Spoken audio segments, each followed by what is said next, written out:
നമസ്കാരം. ഇന്ന് ഞാൻ എള്ള് അഥവാ എള്ളെണ്ണയെ കുറിച്ച് എന്തൊക്കെയാണ് ആയുർവേദത്തിൽ പറഞ്ഞിട്ടുള്ളതെന്ന് നമുക്ക് നോക്കാം.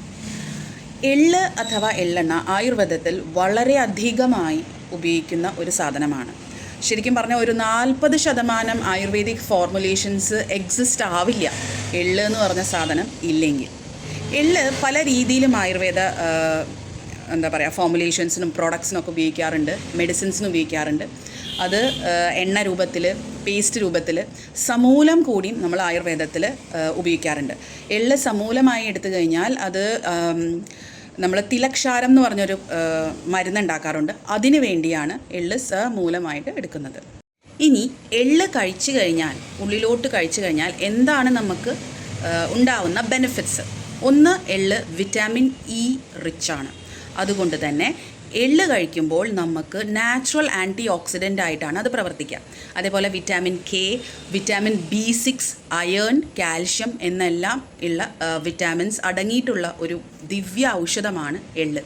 അതുകൊണ്ട് തന്നെ നമ്മൾ ഈ മഴക്കാലത്ത് പ്രത്യേകിച്ച് പറയുമ്പോൾ നമ്മുടെ കർക്കിടക മാസത്തിൽ നമ്മൾ എണ്ണ തേച്ച് കുളിക്കുമ്പോൾ എള്ളെണ്ണയാണ് നമ്മൾ ഉപയോഗിക്കേണ്ടത്. നമ്മൾ യൂഷ്വലി കേരതൈലം അഥവാ വെളിച്ചെണ്ണ ഉപയോഗിക്കുന്നത്, കേരളത്തിൽ വെളിച്ചെണ്ണ ഉപയോഗിക്കുന്നത് എന്താണ് കൂടുതലെന്ന് വെച്ചാൽ, നമുക്ക് കേരളത്തിൽ ആകെ 2 ക്ലൈമറ്റ്സേ ഉള്ളൂ. ഒന്ന് മഴക്കാലവും ഒന്ന് ചൂടുകാലമാണ്. അപ്പോൾ ചൂടുകാലത്തിലാണ് ഈ കേരതൈലത്തിൻ്റെ പ്രയോഗം കൂടുതൽ ആയിട്ട് നമ്മൾ ആയുർവേദത്തിൽ പറയുന്നത്. പക്ഷേ മഴക്കാലത്തും തണുപ്പുള്ള കാലത്തും എള്ളെണ്ണ ഉപയോഗിക്കുന്നതാണ് ഏറ്റവും ഉത്തമം. എള്ള് 2 തരമുണ്ട്. ഒന്ന് കറുത്ത എള്ള്, പിന്നെ ഒന്ന് വെളുത്ത എള്ള്. ഇത് രണ്ടിലും എന്താണ് ഡിഫറൻസ് എന്ന് പല പേർക്കും അറിയില്ല. അത്ര വലിയ ഡിഫറൻസ് ഒന്നുമില്ല. കറുത്ത എള്ള വെച്ചാൽ അതിൽ കാൽഷ്യം കൂടുതലായിരിക്കും, വെളുത്ത എള്ളിന് അതിനും കുറച്ച് കുറവായിരിക്കും, അത്രയേ ഉള്ളൂ. നമ്മൾ നേരത്തെ ഞാൻ പറഞ്ഞ പോലെ എള്ള് ആയുർവേദത്തിൽ പേസ്റ്റ് രൂപത്തിലും ഓയിൽ രൂപത്തിലും അതേപോലെ പല രീതിയിലും ഉപയോഗിക്കാറുണ്ട്. ഓയിൽ രൂപത്തിൽ ഉപയോഗിക്കുമ്പോൾ നമ്മളത് എക്സ്റ്റേണലി നമ്മുടെ അഭ്യംഗത്തിന് ഉപയോഗിക്കും. എന്ന് പറഞ്ഞാൽ നമ്മുടെ ബോഡി മസാജ്, ഹെഡ് മസാജ് അങ്ങനെയൊക്കെ ഉപയോഗിക്കും. പിന്നെ നമ്മൾ ഉപയോഗിക്കുന്നത് എള്ള് നസ്യത്തിന് ഉപയോഗിക്കാം.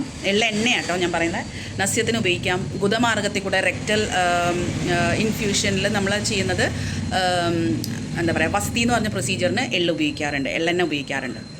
ഇങ്ങനെ നമ്മൾ ഉള്ളിലോട്ട് എള്ള് കഴിക്കാനും നമ്മൾ ഉപയോഗിക്കാറുണ്ട്. അതിപ്പോൾ പേസ്റ്റ് രൂപത്തിലാവാം. എള്ളിൻ്റെ നമ്മൾ മരുന്നുകൾ ഉണ്ടാക്കുമ്പോൾ നമുക്ക് PCOD ഉള്ള ആൾക്കാർക്ക് എള്ള് കഴിക്കുമ്പോൾ, അല്ലെങ്കിൽ കാൽഷ്യം കുറവുള്ള ആൾക്കാർക്ക് എള്ളുണ്ടയൊക്കെ നമ്മൾ ഉണ്ടാക്കി കഴിച്ചു കഴിഞ്ഞാൽ വളരെയധികം ഫലപ്രദമാണ്.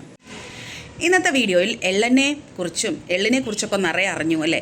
ഇനി ഏതെല്ലാം അസുഖങ്ങളിലാണ് നമ്മൾ ആയുർവേദത്തിൽ എള്ളെണ്ണ അഥവാ എള്ള് ഉപയോഗിക്കാമെന്ന് അടുത്ത വീഡിയോയിൽ കാണാം.